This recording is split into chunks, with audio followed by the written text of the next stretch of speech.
Hey everyone, it's Bethany. Welcome back to my channel. In this video, I am participating in a Pink Fresh Studio Instagram hop over on Instagram to showcase some of their beautiful new products. I have this beautiful floral stamp set, the coordinating dies, the coordinating stencils, and then I have a press plate if you have the Better Press system. Everything will be linked down below so you know exactly what I'm using. First, I'm going to bring out my smaller Misty with some 80-pound cardstock, and I'm going to position my stamp kind of in a diagonal there because it's a little bit long. And then I'm going to use my anti-static powder tool just to prepare the paper, because the next thing I want to do is some heat embossing.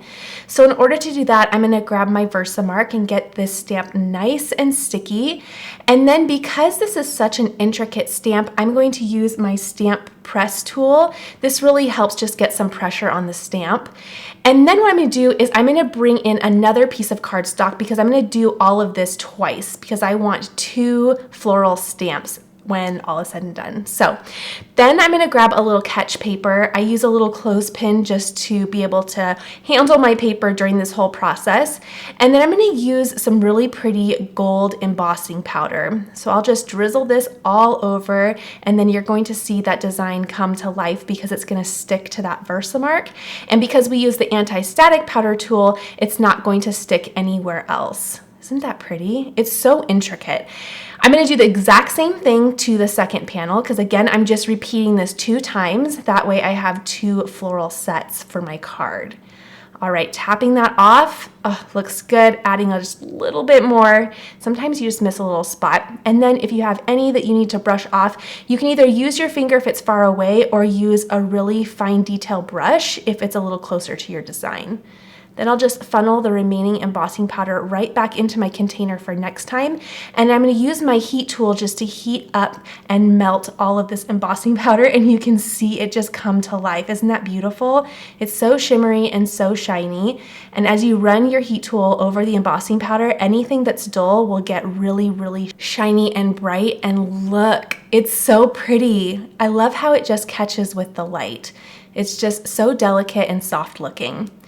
All right, now comes the fun of coordinating stencils. So I'm going to use my washi tape to secure not 1 but 2 panels to my mat at the same time. That way I can work really smart and quickly to get this card done.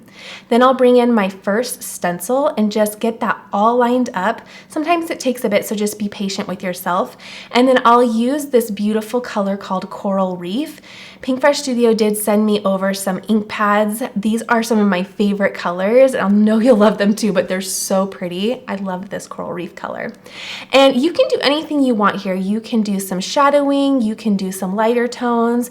I pretty much stuck to all over color here just because I liked that look. In some of the areas it was a little lighter, and I love that because it just makes it look more realistic, just like you would see in nature. Then I'm going to bring in that second stencil, and I'm going to bring in a second color called Mint. This is gorgeous. I really love how the mint and the Coral Reef colors coordinate well together. They just look so pretty. And then again, because I'm doing this twice, I'll just go ahead and transfer that over to the second panel and get this all done really quick. I love how coordinating stencils just make coloring so simple.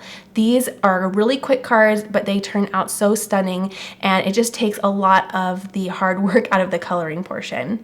So I'm going to trim this down quite a bit because I want to run this through my mini die cutting machine. So I'm just going to position that die right over it so that it can cut it out once I send it through and get it all nice and pretty on the edges. I love a coordinating die because, first of all, fussy cutting is such a stinker for me, but also because of that really pretty pressed edge. I think it's just so buttery smooth and just adds a really nice finished touch. I love how this looks. Isn't that so delicate? It's so intricate, and this is just going to be such a sweet card. Look, oh, I love when the embossing powder just like plays with the light there. It's just so pretty. Okay, now let's focus on actually constructing the panel. So I'm going to use 80-pound cardstock again. We'll trim this down to 3 3/4 by 5 inches, and that's going to give us in the end a 1/4 inch margin around the card, which I think is super, super pretty. And it's also going to give us some room to kind of dangle these florals off to the side, and then we're going to trim them down. It's gonna be really pretty. So I'm just getting an idea for layout here and kind of how I can tuck those 2 pieces pieces together, they just fit like they're meant to be. I love this. And you can arrange these any way, especially if you want to have more of an opening in the middle. You might want to just flip that around so that you have more white space in the middle of your card.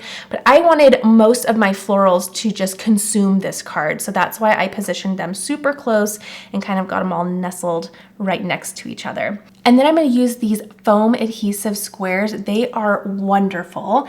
And I have two different sizes, so I can use a bigger one to cover more surface area and then the smaller ones for any of those skinnier areas. Next, I will go ahead and just trim off those edges. Because I'm coming into contact with a lot of foam squares, I'm going to use a non-stick scissor. This really helps so that you don't create a mess all over your scissors. So if you don't have a pair of non-stick scissors, I highly recommend this pair, and I'll link them down below. They're really, really nice when card making, especially when you're coming into contact with foam tape, which I do on a regular basis. All right, that's how that looks. Isn't that pretty? I love how it just looks really clean on the edges once you trim them down. Just so pretty. Okay, what I like to do is I just like to bring in my stamp sheet, and I just like to position it over my card to get an idea of what that final sentiment would look like and which one I want to use. And then what I'm going to do is again bring in my MISTI and lather, rinse, repeat with the whole embossing process. So we have anti-static powder, we have Versamark, and then as always we're going to add that really nice gold embossing powder and we'll heat it up. I wanted everything to be very coordinated, I guess. So it was a no-brainer for me to bring the embossing powder right back in for the sentiment. So there we go. Isn't that pretty? And the sentiments, they're so intricate as well. I think I've used the word intricate 45 times in this video, but Pink Fresh Studio, if I had to describe their style of stamp, they're just so dainty, intricate, and delicate. I love that. It's just very classy and beautiful.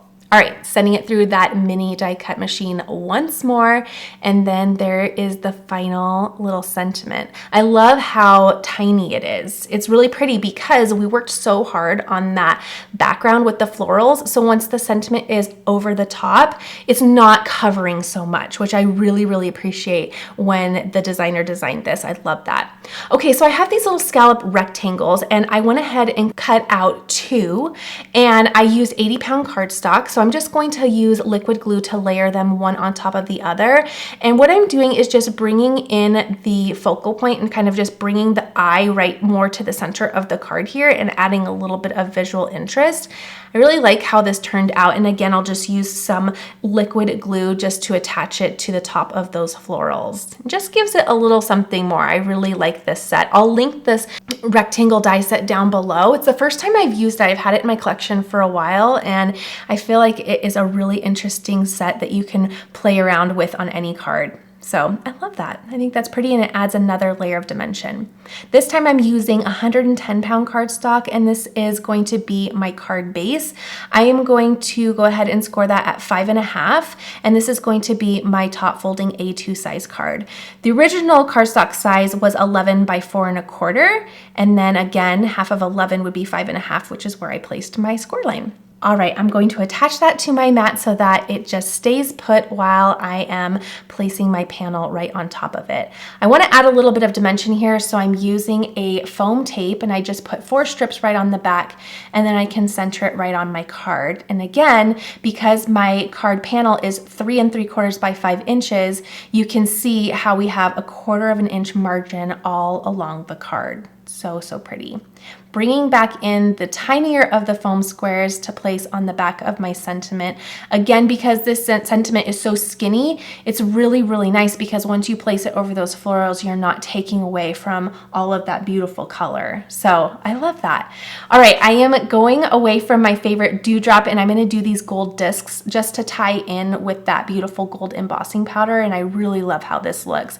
It gives a little bit of contrast too. My dewdrops that I love to use are very, very subtle and quiet, but I love the pop and shine of these gold discs, and I think this was a perfect choice for this card.